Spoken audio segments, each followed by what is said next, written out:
This video is sponsored by Star Trek Fleet Command.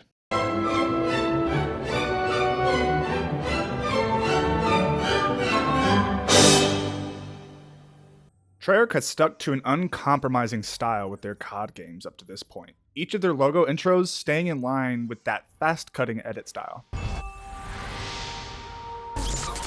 And we're teased in these opening credits that Black Ops 2 will be taking place across 2 separate timelines. We get a big old display of military force, making us expect we're about to go take down or confront some antagonist. Gets us asking questions and wondering what's going on. Safety's on, dip. Only to be greeted by some old man showing Harper up with his experience. Was Roman in this here today? Sergeant Woods! And for those like me who didn't pick it up right away, we get the awesome reveal that Woods is alive somehow! Just the mere sight of the pendant brings Session back to that traumatic day. All it takes is one little trigger for PTSD. A really important topic that COD doesn't address too often.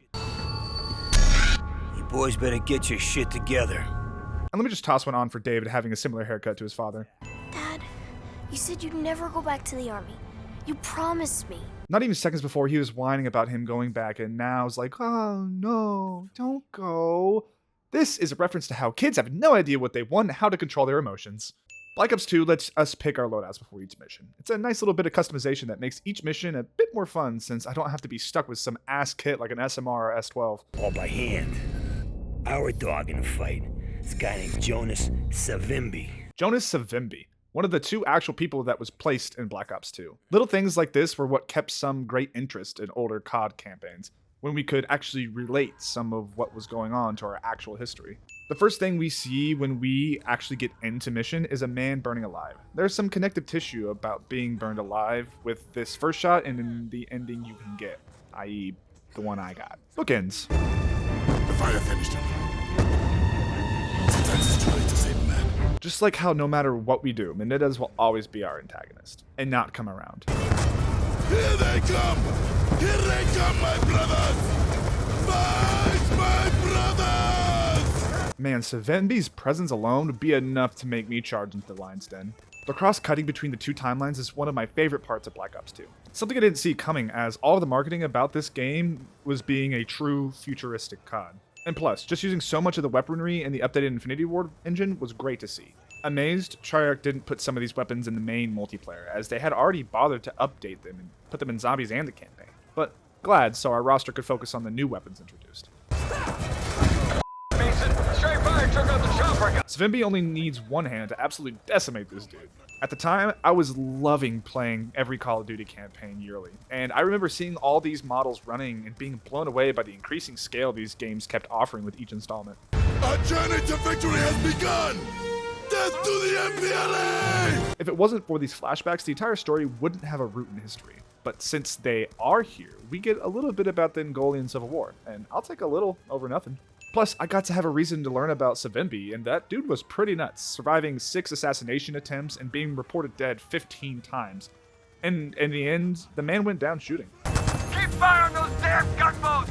Are you sure you didn't mean to say, Take out those PT bombs! Frank! It's me. if anyone's worthy of a little guitar riff, it's Frank Woods. Also, if anyone would survive into the future era, it would be him. Speaking of this new future setting, if you enjoy sci-fi games, then Star Trek Fleet Command is perfect for you. Star Trek Fleet Command is a free-to-play open-world MMO game which will not only put your skills and strategies to the test like in the strike missions, but also put your butt right in the driver's seat of the Star Trek universe. Enter a galaxy on the brink of war set in the Kelvin timeline. This isn't just a normal mobile game where you come for the gameplay, but there's a story here too. Federation, Klingon, and Romulan forces vie for control of the Alpha and Beta quadrants, and through you'll unravel a mystery with ancient secrets that'll keep you engaged throughout. But, of course, it's still a game, so you can customize your own ship from different weapons, engines, or shields, and beyond that, you command a starbase on the edge of civilization, building it up and out with upgrades, just like your ships. You can also recruit iconic officers like James T. Kirk, Spock, and even Nero. But beyond that, you can build powerful ships that we've all heard about, like the Enterprise, the Romulan Warbird, and even the Klingon Bird of Prey. Looking for a new game to play on the go?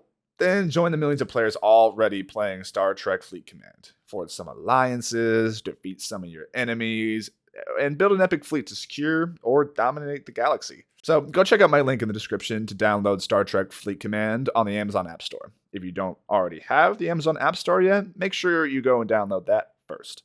Amazon App Store is a great way to save money and get your hands on amazing games. Now, back to Angolia. Never forget, if you're pulling someone from the water, this is the actual best way to do it. Black Ops 2 reminds us of the sad reality that child soldiers are a real and constant thing that happens in these type of wars. How'd the kid not see us? Well, he's probably having the worst few weeks of his life right now, and not really focused on anything other than surviving. Stay low. Keep your head down. COD 4 really started something with all gillied up. Pretty much every subsequent COD has had stealth missions, and Black Ops 2 has 2 of them this time around. The access containers were a neat little addition to the gameplay. 1, reinforces the goal of Black Ops 2, which was player choice, and 2, it just gives us more fun options for combat that aren't seen anywhere else in the whole game, like the bear traps, mines, machete, galvanuckles. Tune the radio. Menendez has big energy. No one move or this gets it. Am I the only one that likes Sam Worthington? Something about his voice as Mason that I love so much. Also, I kind of liked him in Avatar. Los americanos no saben nada sobre la lealtad. Menendez isn't subtitled here, but his first words speak to his entire character. He first says that Mason believes himself in control when he is not, then speaks of showing him what the meaning of loyalty is, thus prompting his men to jump on the grenade for him. I like this line about loyalty, because the whole reason Mason is out there right now is his loyalty to Woods. Great villains are made by one of my favorite phrases. You got the right idea, but the wrong bitch. To him, loyalty is basically having your men die for you, for the cause. And Mason, it's saving all you can. Maybe Rose from TLJ was onto something? However clunky that may have been. And it's Menendez sacrificing his own men that scars his eye for life, a visible reminder of the man he truly is deep down. Damn it. No way out. Hudson facing his death with some courage. At least right now. You thought I would leave you! Huh? Speaking of loyalty, Savimbi to the rescue with the stolen Russian helo? We got him, Mason. Oh yeah, Black. Oh thanks Savimbi. Oh what? Woods, you motherfucker.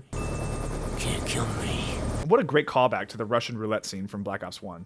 And at this point, yeah, for real. Dude survived a grenade straight to the face. CIA smoked his old man. Old Cyclops is pretty pissed at America. First reference to the Odyssey. Now let's get weird. There is some depiction of Cyclops in Greek myth with their 2 main eyes shut with the third on their forehead opened. The forehead eye is often represented and seen as our mind's eye awakened. People who touted having their third eye open believe they have seen the world in a better way, that they know better. Menendez displays these qualities, believing his work righteous, that dismantling the opulence of the Western world is paramount. But don't forget the main 2 eyes are closed. Menendez can't see the world for all the true nuances it has, and only his visions of what should be. Cyclops are seen as simple-minded creatures, but it's not that they're simple-minded, it's that their mind is hyper-fixated on one thing. Or it's just a jab about him missing an eye from the spiteful Woods, who knows? Politicians. They want you to think this is about ideology. Rare earth elements. Yeah, normally it is all about money nowadays. Who really is the leader of Cordis Dia? He's known only as Odysseus. So Menendez has taken on the name Odysseus, and Cordis Die seems to have really begun in 2014. His final plan and reveal of himself is in 2025. Close enough to the 10 years lost that Odysseus was. That and the cues he takes from his story, such as the Trojan horse, receiving a scar early on in life, and him dressing up at the end to gain some advantage. In the Odyssey, it's a beggar, whom of which are looked down upon generally, and what Menendez believes the Western world to be. See, the drone race had started. How funny history can be sometimes. We find ourselves in Black Ops 2 in another arms race, another Cold War. I mean, really, guys? You're gonna build an entire military based on a mineral element that's wholly controlled by China? Wood spitting facts and bars. I need a drink. Dipshit. I didn't even care to learn his name. Harper from now on will be referred to as Dipshit. No, God. Give me a soda. Get it from the nurse's stash. None of that diet crap. I love Woods. 95 years old, still smoking cigarettes and sugary sodas. If I was alive at that age, I wouldn't care either. Wow, was old YouTube a different place. I mean, hell, you could still see the dislikes. Man, if those comments under the video shit you'd see nowadays. Attention to, yeah. They take out Cordis Dia's network. Crazy. This is some Simpsons level shit right here. 2021 was among the first time a high-profile figure got banned from Twitter, and in 2021 Black Ops 2 time, Cordis Die got banned. They've got a hell of a disappointment coming. That's all I can say. Wow, I'm glad to get into the future tech of this game. Every little thing they added was so creative, but never too outlandish that it was like, come on, that's ridiculous. David's codename is Section. Pretty sure this is in reference to his father, who is widely known to have mental health issues after the Numbers incident and his own PTSD from Menendez. Section 8 is a category of discharge in the military for being mentally unfit for service. No seas idiota. Do not underestimate Raul Menendez. At first, this is just like, yeah, be smart. After playing the game, this is more of admiration for the man. All right, you little bastard. You work for Uncle Sam now. My name is Eric Briner. I'm a magnetometrist. Yeah? And what is, Menendez's interest in you, buddy? Swear dipshit was gonna ask what a magnetometrist is, but played it cool and switched up the question. Which brings me to Michael Rooker, who absolutely kills his performance as dipshit. I never thought I could hear his voice and not think of Merle, but he killed it. I'd be lying if there weren't a couple moments where I was getting Halo vibes from the equipment and weapons we could use. And that's a compliment. I heard talk of something called Karma. It may be the name for the cyber weapon. It's not, but instead the name of a woman who can create or dismantle the weapon. Name's fitting, as Karma is the deciding factor for if Cortes DA succeeds or not. She is the deciding fate of the actions of both Menendez and the rest of the world. There will be nothing anyone can do to stop it. I couldn't stop it. Even just the one-off characters have some breathtaking voice work going on. That final line is just dripping with remorse. Mission titles are fun. Old Wounds is in reference to Mason's programming, Reznov, and Kravchenko. Salazar, you grew up in Nicaragua during his rise to power. More hints to Sal being compromised. Love that Treyarch keeps the fast-cutting nature of exposition in their cutscenes, just like the previous two games. See that handsome bastard? That's me. The ugly one's your father. Woods keeping it up with the dad jokes. They come at you with brute force, which means strength in numbers and heavy armor. Has Woods been talking to Reznov? You have faith in your plans, America. I got more than faith, Sal. Let's rock it. Swear James C. Burns' performance as Woods is a big reason why they put Avenged Sevenfold music video in this. Woods is like a Cold War rock star. Are you trying to blow yourself up? Ha! Woods acknowledges we tried to pull the trigger early.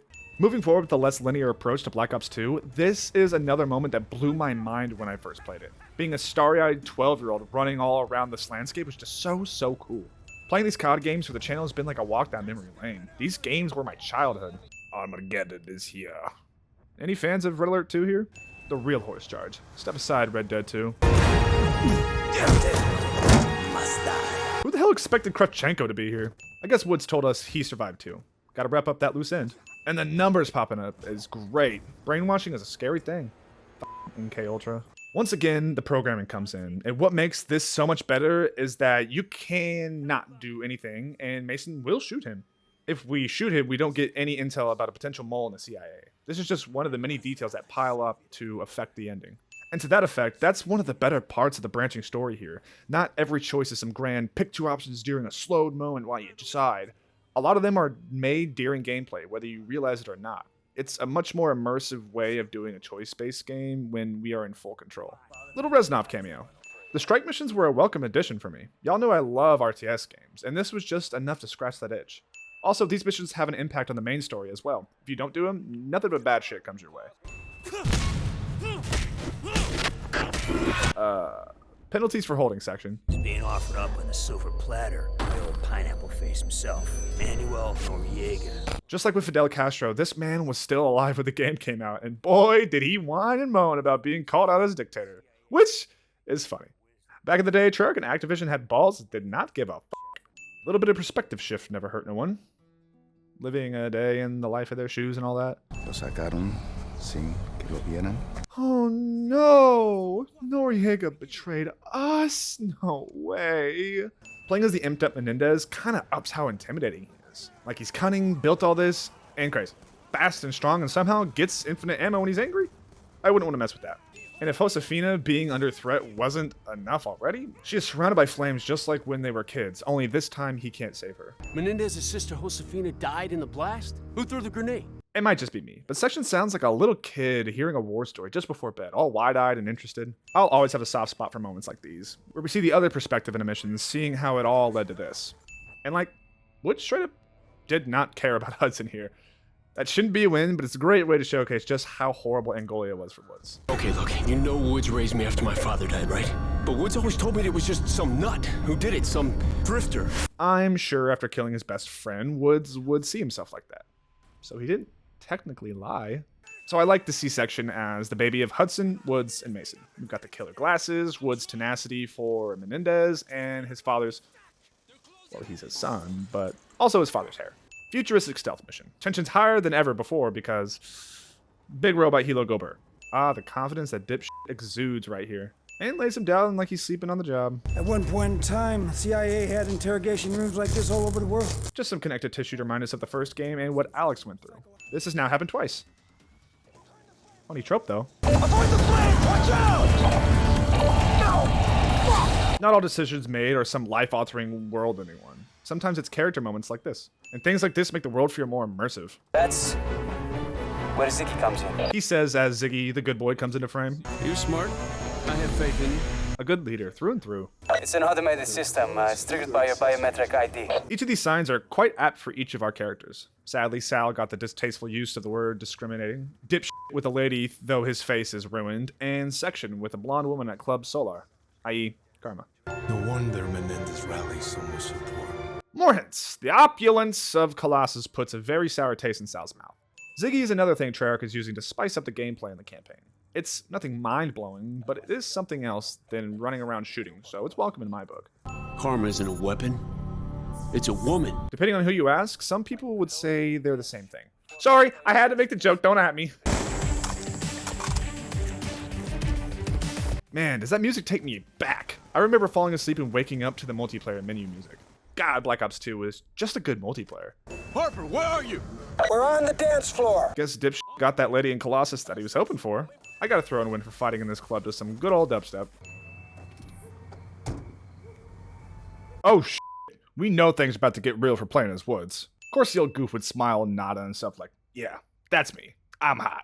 There's an interesting thing happening with mirrors in this mission. What we were playing is Woods reflecting on what his actions have wrought, having to face himself, hence the mirrors. Manuel Noriega, hereforth known as Objective False Prophet. It's like screaming them in the face that Noriega is not the target. At least it is for the player. Thanks for the beer, McKnight. Mason. So sweet. Also, who else doesn't get loaded before an op? Damn it! Ah shit. McKnight hit that kid with an empty beer can. No wonder he's the sniper covering our asses. You know what they say? You're gonna f up, get it out of the way early! Actually, never heard that one before and absolutely love it. Ready for me to read into it too much. Pretty neat that once they get inside, Woods smashes a Panama soldier into the TV, destroying it. Destroying a big tool in the propaganda machine with the man that was fed it, while they're on their way to spear Noriega's legacy. Precious cargo, my ass. Nexus target? Who's more important than this asshole? Menendez is Nexus target. A Nexus being the most important piece that connects everything together. Or Mason, who has the same draw as Menendez. I love fun naming. Why I love Tolkien and Gurm. Even has people in the CIA. Kravchenko. Remember what he said in Afghanistan? A line you wouldn't have if you let Mason shoot Kravchenko. Hudson gets on the radio. Says that Noriega is not the mission. It's a handoff. It's a prisoner swap. And right then I should have known.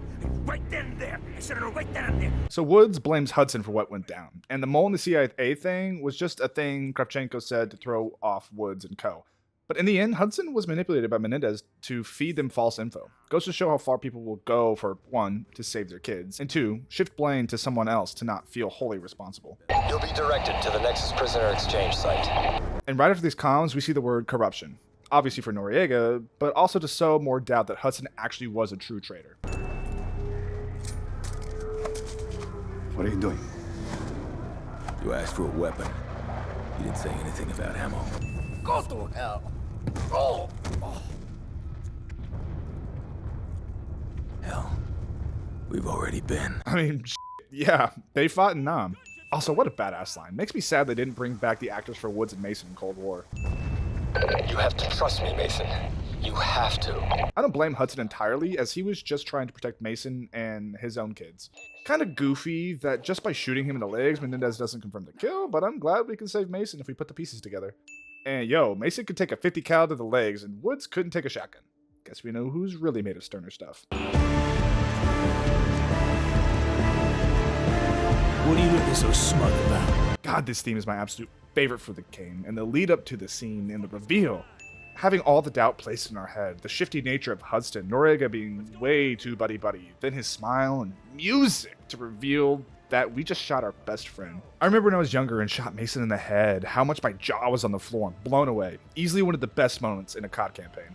And Treyarch gives those that hadn't put it together yet just enough time to put the pieces together right alongside Woods.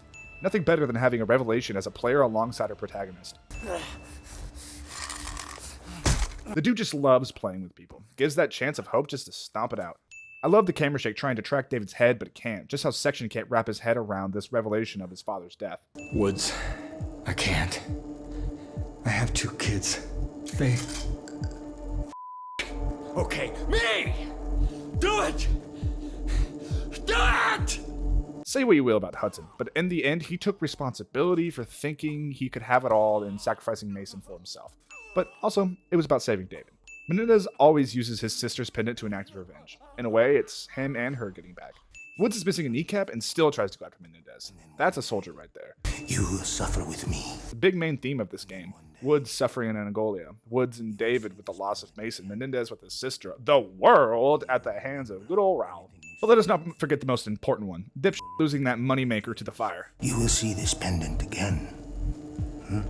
And you will remember everything you saw and felt tonight. Raul should have dropped the whole Messiah angle and started up a career in hypnotism. Maybe he could have made himself forget about his sister's death. Junio 19. Freedom Day. The abolition of slavery. Well, you took that win from me, Sal. Menendez is doing some exposure therapy, getting close to the thing that changed his life forever, possibly fueling and reminding him of all of his lost. We're almost ready. We are ready. Little nod to Menendez being one step ahead. Raul, like his face, wears his true self in his clothing, white on top for his dream of the future, but with the darkness underneath for all the horror he will rock. Wolf in sheep's clothing. I'm seeing movement in the streets below. Of course, Menendez. Correct me if I'm wrong, but Menendez will only say this if you actually do kill a few soldiers, and won't otherwise. The A94 is our future version of the AK, and all the Cortes Dia uses one. Neat little parallel to the most ubiquitous AR possibly ever. Come on! Is that all you got? This whole section is such a roller coaster, feeling like Raul made us, then forcing us to choose between him or dipshit, knowing we can't kill Menendez yet. Putting us in a situation of, do I save Fareed or dipshit? Staying loyal to dipshit is the moral thing to do, because we don't know Fareed all that well, but if you don't save him, it dooms the world to Cortes Dia. So, Yeah, that's it. Kill me, Egg! And man, for his loyalty to the cause to not get Fareed made, I'll call him his name. Harper is the best right-hand man anyone could ask for. Menendez's weapon of choice near the end is this pistol, often called a judge in real life, but executioner in game. He stacked his own jury, so in a way, Raul plays all 3 parts of judge, jury, and executioner. Thank you, David. Help me seek a newer world. As if we don't need more evidence that he wanted to be captured. The last order to DEFCON 3 was given by Secretary Rumsfeld almost 25 years ago. Man, does that hit close to home.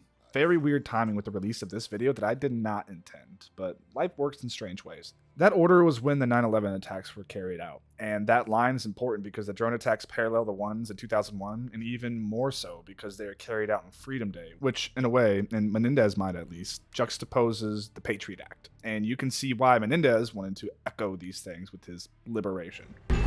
President Bosworth sends her regards. How funny would it have been if Petraeus just stabbed him in the gut? If you know, you know. For those souls who have toiled and wrought and thought with me, some work of noble note may yet be done. Menendez is quoting a poem by Alfred Lord Tennyson called Ulysses, a poem that is directly inspired by Homer's Odyssey. Ulysses, after all, is Odysseus in Latin. The poem is about throwing off the shackles of the life that has been built up around you to seek and find meaning through constant adversity, however pyrrhic. And the tone is uplifting and full of light, where Menendez perverts the meaning of the poem to prop up his own ideals.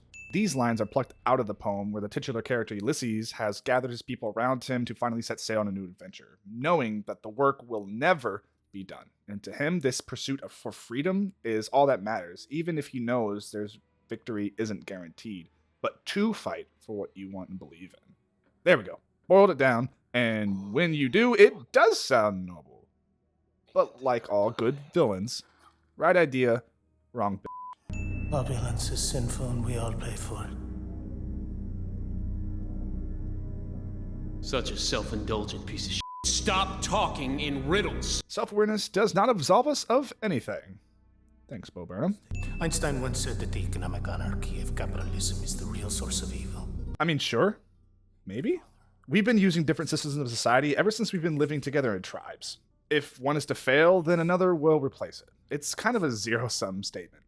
Weaponizing a quote of a man who once promoted socialism. Is that your plan, Menendez? What happens after your revolution? Didn't think that far ahead, did you? Or do you just want to appear smart and well-read to get some followers?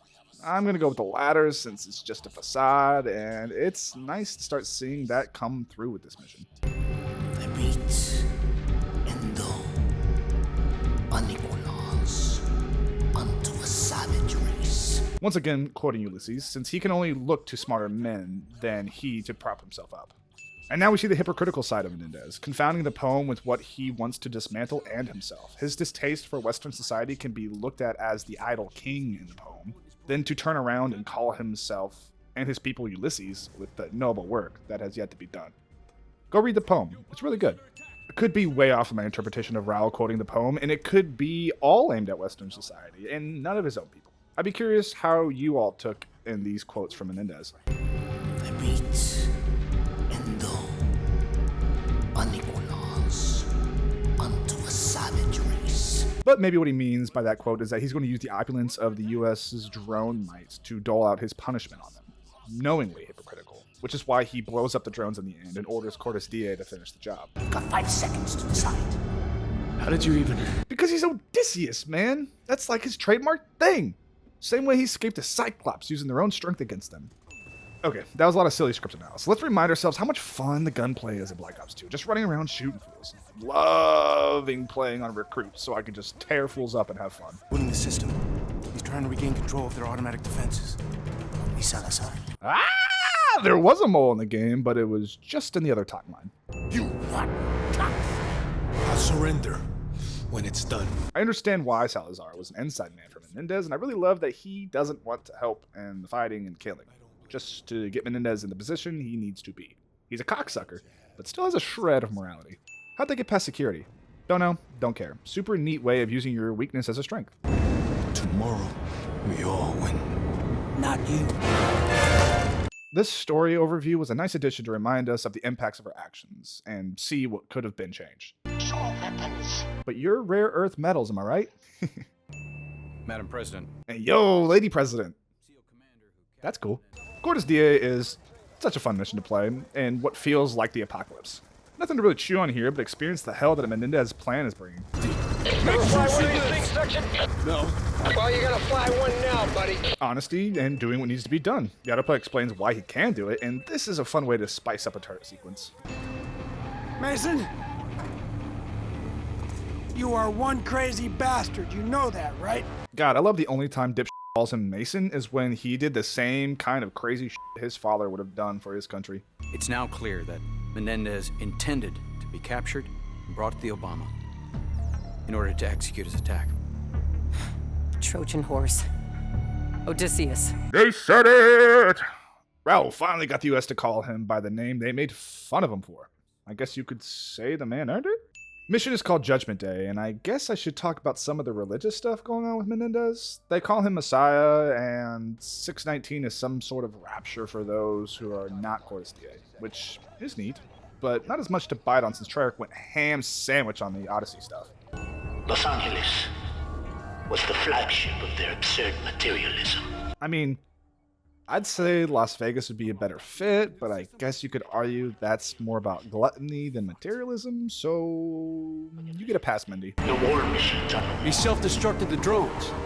Your military... Why? Is crippled. I've got to hand it to him a bit. Only held on to the drones as long as he needed to balance the playing field so Cortes Dia can take what they want for themselves and not through the opulence that they were fighting to overthrow.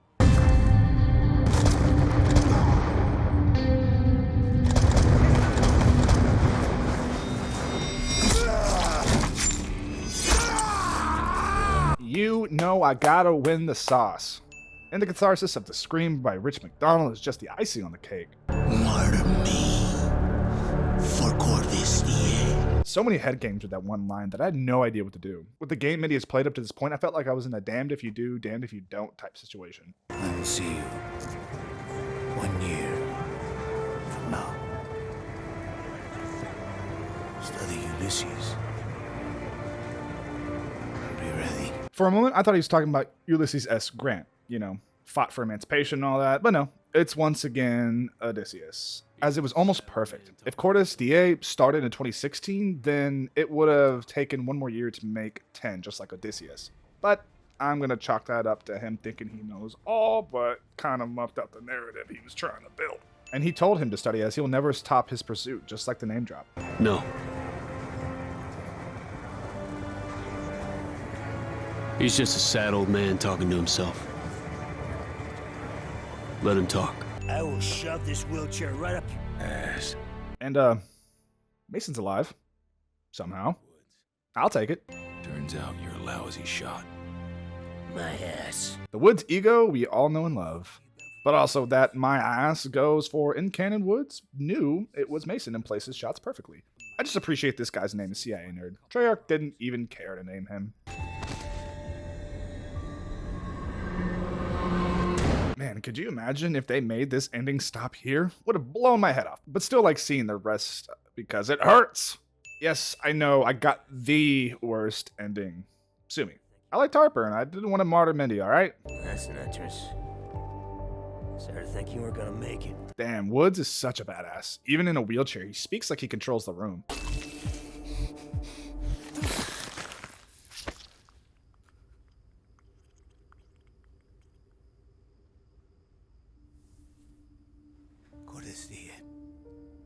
Mindy learned Heart Day, or in other words, got his newfound purpose through her death, building up Cortes DA and getting his revenge on Woods.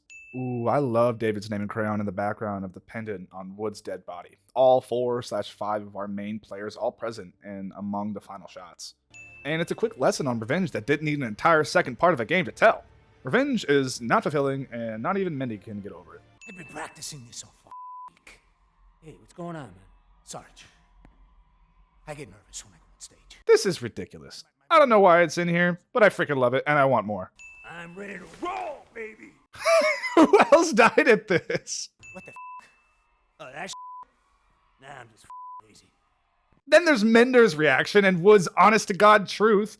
Wouldn't even be surprised if that was the real deal in main canon. I've been practicing so hard. Miranda! Okay. And then the cherry on top of Wood screaming his name. Context is everything, people. Man, oh man, was I not expecting to have so much to say about Black Ops 2. Like, I knew it was among one of my favorite campaigns in the entire series, but seriously forgot just how good it is. Most likely the best one of them all. Maybe Infinite Warfare, but I'll get to it. Black Ops 2 was our first game set far enough in the future to have the tech start getting wacky and zany, but kept one foot in reality and really drew me in. I was in love with the multiplayer all the way down to 10th Prestige, and zombies finally found their footing by Mob of the Dead. The choice-based campaign no one saw coming was the cherry on top of what was almost a perfect game. Freaking Victus crew. There are 8 different endings in this game, not all completely different from each other, but different in their permutations, which I think is just fine. Learning there was a good ending after getting the one I got, because I got the same ending as a kid as here, minus Mason living, made me so happy that I went through all of it just to see it. I really adore this campaign. I can't wait to struggle with Black Ops 3 and play Cold War for the first time. So subscribe to see those because they're coming. Who else loved Black Ops 2 as much as I did? Let me know down below. And don't forget to check out Star Trek Fleet Command. Use my link in the description to get started building your starbase today. And as always, drive the speed limit, drink some water, and love one another. Pizza, my babies.